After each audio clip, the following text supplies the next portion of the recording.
عمرك سألت نفسك ليه ربنا غفر لسيدنا آدم لما غلط بس طرد إبليس من رحمته مع إن الاتنين عصوا أمره؟ المشكلة إننا بنخاف جدا من ذنوبنا العادية بس ما بناخدش بالنا من الذنب الخفي اللي ممكن يضيعنا، هو الكبر.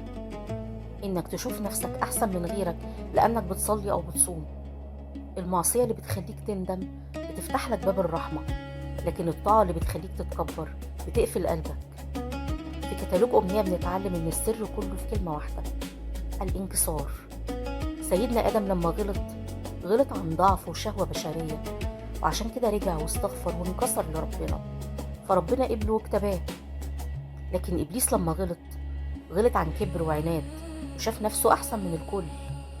والحقيقة اللي تريح بالك هي إن أنين المذنبين أحب إلى الله من دعاء الطائعين، لأن العبد وهو مذنب بيكون منكسر وذليل ومحتاج لرحمة ربنا، وده حال بيحبه ربنا جدا. فتأكد إن انكسارك لله بعد الذنب أحسن بكتير من غرورك بطاعتك. خليك دايما منكسر بين إيدين ربنا عشان يجبرك. ولو محتاج رسالة دافية تطمن قلبك كل يوم، تابعنا.